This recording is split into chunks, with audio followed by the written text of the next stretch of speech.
जब कोई कहता है अपनी जिंदगी बर्बाद करना बंद करो, तो इसका असल में मतलब क्या होता है?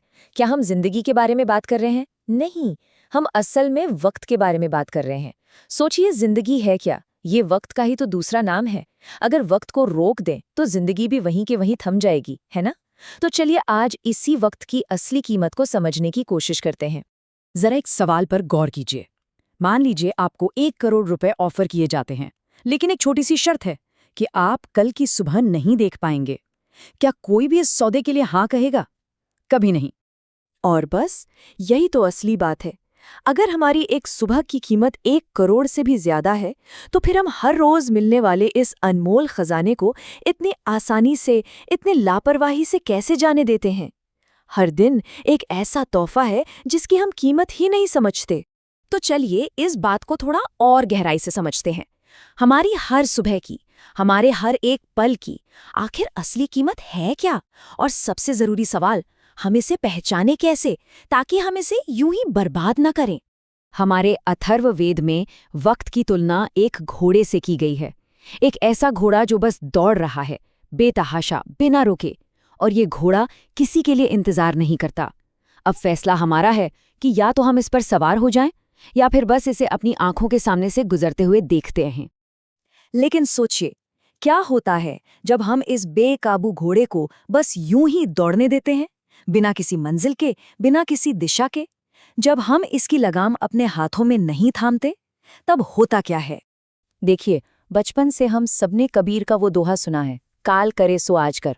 पर आज का नया चलन क्या कहता है? आज का मीम कल्चर कहता है, आज करे सो कल कर, इतनी भी क्या जल्दी है?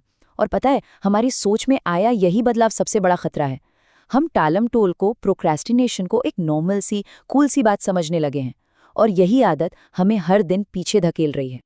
असल में ना, हम दो बहुत बड़ी गलतियां करते हैं। पहली, हम खुद को कमज़ोर समझते हैं, अपनी काबिलियत को कम आंकते हैं। और दूसरी, हम वक्त को बर्बाद करते हैं। और ये दोनों एक दूसरे से जुड़ी हुई हैं। जब हमें लगता है कि हम कुछ नहीं कर सकते, तो हम कोशिश ही नहीं करते और अपना कीमती वक्त गवा देते हैं। पर अच्छी बात यह है कि इतिहास में ऐसे लोग हुए हैं जिन्होंने वक्त के इस घोड़े पर काबू पाना सीख लिया था। उन्होंने इसकी लगाम को कसकर थामना सीख लिया। तो चलिए देखते हैं कि आखिर इन कामयाब लोगों ने वक्त को अपनी मुट्ठी में कैसे किया। दांडी मार्च का वो मशहूर किस्सा याद है? गांधी जी तेजी से चल रहे थे। एक अंग्रेज रिपोर्टर उनके पास आया, शायद एक बड़े इंटरव्यू की उम्मीद में। पर गांधी जी रुके नहीं। उन्होंने चलते चलते ही कहा, आप भी वॉकर हैं, मैं भी वॉकर हूं, और आगे बढ़ गए। बाद में किसी ने पूछा कि आपने मशहूर होने का इतना बड़ा मौका क्यों छोड़ दिया? उनका जवाब बिल्कुल साफ और सीधा था, मेरे लिए शोहरत से ज्यादा मेरा वक्त कीमती है। या अब्राहम लिंकन को ही देख लीजिए। जिंदगी गौर गरीबी में गुजरी, लेकिन उन्होंने वक्त का ऐसा बंटवारा किया कि वो एक साथ 3-3 काम कर रहे थे। अपने पिता की मदद करना, खेतों में जी तोड़ मेहनत करना और रात में दिए की हल्की सी रोशनी में पढ़ाई करना। ये कोई जादू नहीं था, ये सिर्फ और सिर्फ टाइम मैनेजमेंट का कमाल था, जिसने उन्हें सीधा अमेरिका के राष्ट्रपति पद तक पहुंचा दिया। और ये मत सोचिए कि ये सब पुरानी बातें हैं। आज के ज़माने में भी नियम वही है। बिल गेट्स ने एक बार बताया था कि वॉरेन बफेट ने उन्हें अपना कैलेंडर दिखाया था और उसका हर एक मिनट, हर एक सेकंड पहले से तय था। बफेट का मानना था कि यही एकमात्र तरीका है कुछ बड़ा करने का, सफल होने का। तो चलिए देखते हैं बफेट ने ये किया कैसे। लोग कहते हैं कि वॉरेन बफे ने सही जगह पैसा इन्वेस्ट किया, लेकिन सच तो ये है कि उन्होंने पैसे से पहले अपना वक्त सही जगह इन्वेस्ट किया था। सोचिए जरा, 6 साल की उम्र में जब बच्चे खिलौनों से खेलते हैं, वो कोका कोला बेचकर प्रॉफिट कमा रहे थे। 11 साल की उम्र में स्टॉक मार्केट में कदम रखा और सिर्फ 16 साल की उम्र तक $53,000 से ज्यादा जमा कर लिए थे। उन्होंने पैसे को नहीं, अपने वक्त को इन्वेस्ट किया और उसे कंपाउंड होने का मौका दिया। ठीक है, ये सब कहानियां सुनने में बहुत अच्छी लगती हैं, इनसे प्रेरणा भी मिलती है। पर असली सवाल तो ये है कि हम और आप इसे अपनी जिंदगी में कैसे उतारें। तो अच्छी बात यह है कि इसका जवाब किसी कहानी में नहीं, बल्कि साइंस में है।